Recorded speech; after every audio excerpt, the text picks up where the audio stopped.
So, seriously, what the fuck was this shit?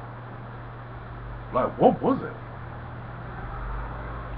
I think I just sat through a 3-hour commercial on nothing. I'm pretty sure that was all I sat through. What was this shit? You know, in England there's a certain advert that comes to mind called Go Compare for GoCompare.com. It's a price comparison website that we have over here in the UK. I don't know if you guys have it over in the US or wherever you are around the world. And there was a particular advert. The way they structured this advert was they had this really annoying. I was always taught in school that, you know, if an advert's memorable, it's recognizable because they can place it to the product, and that's true. But what you found with Go Compare is that people hated this particular advert because it was some male opera singer singing this Go Compare jingle, and it used to piss people off to the point that it was actually affecting new customers signing to their product. They had that much resentment for their product. So Go Compare made a quick switch late in the game, completely revamped and rechanged the product, rechanged their marketing campaign. So they still had that opera guy, but now they were almost taking the piss, like being very self-aware, doing a kind of a 22 Jump Street type of method of performing, if you like, being very self-aware of the fact that they made annoying adverts, and they weren't allowing the guy to sing. In fact, every time he sung, there was some sort of disaster that would cause him not to sing, because, you know, they wanted to make light of the fact that they knew that people found the adverts annoying. WWE have this incessant way of, if they need to promote something, they will plug it and plug it and plug it and plug it until in the end you builds up so much resentment that you don't want the damn thing. I'm a WWE fan. I have been since I was 11 years old. In my phone, my shitty S2 phone, I don't have a WWE app. I would have got one. I would have got it. But I decided that the incessant WWE app this, WWE that, especially during 2012, in the end, I made a fucking decision. I'm not gonna get this motherfucking app. Made it straight up. I'm not gonna get this app. It was app this, app that, app this, app that. Then it was WWE tout. Tout this, tout that, tout this, tout that, tout this, tout that. This week's Raw was basically a price point exercise for the WWE Network. At this point, as someone who is British and is from the UK and hasn't got the product, whereas I was a little bit tempted to get it before, I'm not going to get this fucking thing now. You know why? Because forget the shitty reviews that I hear about the damn thing. Forget the fact that people say it's not even worth the little $9.99 price point that it is. Forget all that shit. I just decided to get it because I'm sick and tired of hearing about it. I'm sick and tired of hearing about it without even getting the damn product. I'm sick of the product and I don't even have it. That is what WWE are doing to their customers with this bullshit. I understand that they're taking hits. They're taking financial hits on this damn thing, and I understand that they need to make sure that people sign up.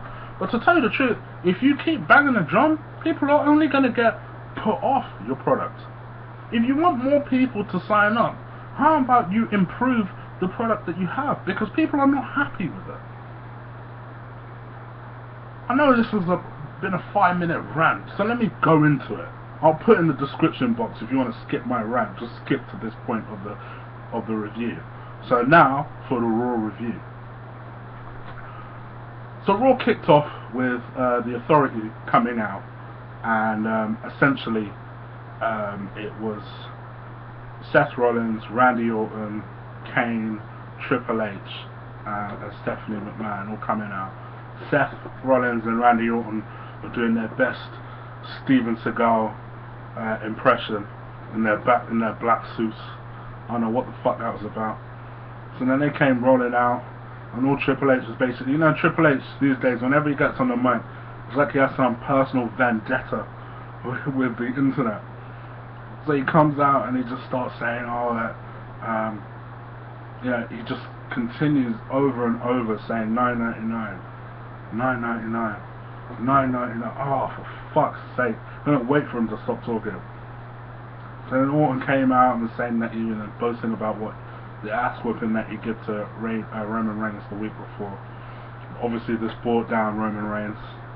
Roman Reigns came out and said, "Come, we could go right now." Triple H said, "Well, fuck that. I'm going to set up a last man standing match between Kane and Reigns." I don't know why it had to be that. Why couldn't it just be a normal hardcore or street fight match? I don't know why it needs to be a last man standing match, especially because of the way it fucking ended. The match basically ended with Roman Reigns spearing Kane, and Kane couldn't answer the count of 10. So I don't know if maybe they're just trying to get over the spear being a deadly sort of move. It wasn't necessary, the stipulation. And as someone that's always liked last man standing matches, I just thought it was a waste of a stipulation, to be fair. I don't like WWE are good at not kind of doing what TNA do and overusing their stipulations. I hope this is not a sign that they are going to start doing that sort of bullshit. So anyway, the match itself was what it was. I don't particularly like Kane matches. Later on, Kane goes to the back, clearly upset with the fact that he lost. Took his mask off, gave it to Steph. So I don't know if this means he's now back to corporate Kane. I don't know if. Hopefully, it means that he's taking a fucking break. We should just get Kane off my TV for a second. Right, so then we saw a video package with Brock Lesnar and Cena, same sort of shit that we saw in 2012. It was a good video package, and you know, video packages are always the way to go when, because we didn't see Cena on Monday, we didn't see Brock on Monday, so it's a good way to kind of hype up their match ahead of SummerSlam. It's just that it's already been done. So when it's already been done the exact same way, it's like they're following the same formula, and that kind of made me think, I kind of wished, I was kind of hoping for something fresh, something more. But you know, it was what it was. It was a good match. It was a decent, well told, good story. Good match, good video package. I know a lot of people got excited because Brock Lesnar was swearing like a motherfucker. But it was what it was. It was a good video package between the two.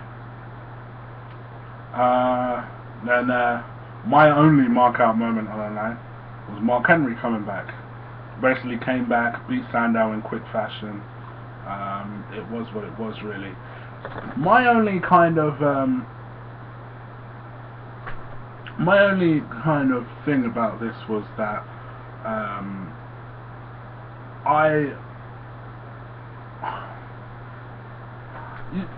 the Nation of Domination, the new one, I was kind of hoping that Mark Henry would come back and be the leader of this.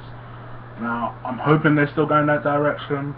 They're certainly putting those sort of thoughts in people's mind that maybe Henry's come back to lead this group, because I don't quite buy Xavier Woods as... I could buy Xavier Woods as the spokesperson of that group, but I wouldn't buy him as the leader of that group. Whereas someone like a Mark Henry, I could buy as the leader of that group.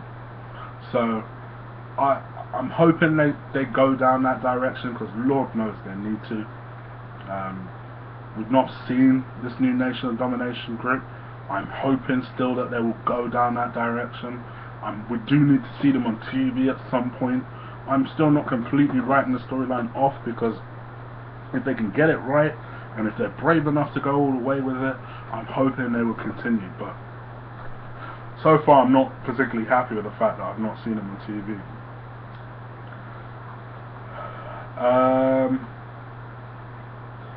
Yeah, then the beginning of the night, something I did forget to mention was that Triple H basically set up a beat the clock challenge between Dean Ambrose and Seth Rollins. Stipulation being that whoever won basically got to pick the stipulation at their SummerSlam match. So Dean Ambrose's opponent was Alberto Del Rio. I just don't enjoy Alberto Del Rio matches. I know people really did find this match a good match. For me, it sucked the life out of me, to be honest. I did not enjoy it. I actually thought I dozed off at one point during the match. I felt it went way too long, particularly for a beat the clock challenge. A beat the clock challenge should never be more than about 8 minutes. This was 15 fucking minutes. Particularly with what ended up happening in the Seth Rollins match anyway. Why did this need to go on so long? I get the story they're trying to tell. I just don't think it needed to go as long as 15 minutes. Maybe 8 minutes if you really needed to go for it to go that long. Anyway, essentially, Dean Ambrose won off the Dirty Deeds, giving him some momentum for the match against Seth Rollins, and obviously setting Seth Rollins the marker. And the match that was shown during the advert break, Cara versus Rusev, it literally happened during the advert break. In fact, we didn't know it happened until they shown it using the WWE App. Oh gosh. Anyway, they are burying that Sin Cara character. So essentially,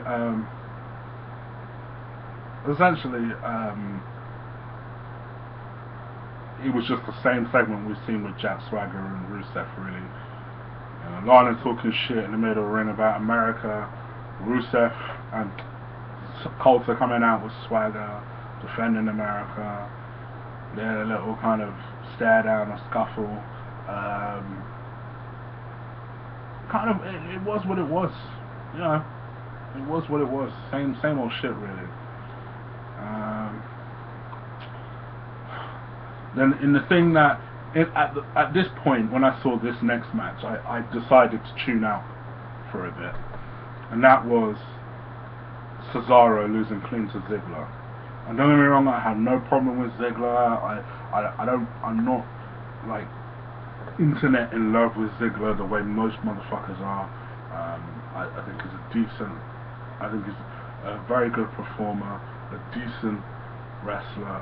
No, a very good wrestler, decent performer. But fuck me, what are they doing to Cesaro? So they just decided, they brought him right to the point of being at that main event, only to yank him the fuck back down. I think he's pretty much lost every single match since the start of July. What the hell has happened? Whose tea did he piss in? I keep hearing stories about how they're going to push him back up, but I don't know, on this evidence. Anyway, Ziggler's looking good ahead of the match with The Miz at SummerSlam. Then Goldust and Stardust beat Axel and Ryback. Was what it was. Crowd weren't really into this one. I don't know. I just felt like you could have given a decent. Why not give them a non-title match against the Usos? Because I don't think I saw the Usos on Monday. Why not give them a non-title show against the Usos? Why did it have to be against the Jobber tag team? I don't know. Weren't a fan of the match. Then what happened? Jericho versus Luke Harper. Decent match. I think before it really started getting going, Bray Spears gave him the Sister Abigail. I'm just not feeling this feud. There's something really missing between these two. It's not working, this feud. I don't know why. Yeah, a feud that most people were supposed to be looking forward to. It's just something's missing. And you know what it is? I really figured it out. It's exactly what I feared when I made my original video about why I hated the Wyatt Cena thing. Wyatt has completely and utterly lost his momentum. People are not caring about the promos that he's cutting. People are finding him a bit boring. People are just a bit like, with Wyatt. Look, I'm telling you, if you're a young guy and you face Cena, good luck. Because all he's going to do is beat you and bury your ass. And that's exactly what's happened. He's lost all steam and momentum, so a rivalry that should be quite compelling isn't. Plus, apart from anything, we've seen all this shit before. We've seen Wyatt attack Cena doing the same fucking shit. And apart from anything, we don't really know why he's going after Jericho. Like, nothing has really been explained to us that clearly why he's going after Jericho. There's a complete and utter disconnection between what is happening with Y2J and Wyatt and us as an audience. Whether we're a smart mark or a casual viewer, there's just something missing there. We're not getting into this like we should be. And it's a shame, because I was quite excited about this reviving Bray Wyatt. I'm not sure what has happened. In a piss break, I genuinely don't know what happened in this match.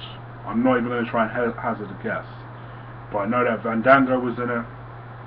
I saw Hornswoggle doing some sort of shit with Fandango. At that point, I tuned the fuck out. I went and had a piss break. I don't know what happened, so I couldn't tell you. This is the sort of bullshit that I fucking hate. So I decided I'm not even going to review this part. And then R-Truth versus Bo Dallas. Bo Dallas won with a roll-up. It made you think, so why the fuck did he break Bo Dallas's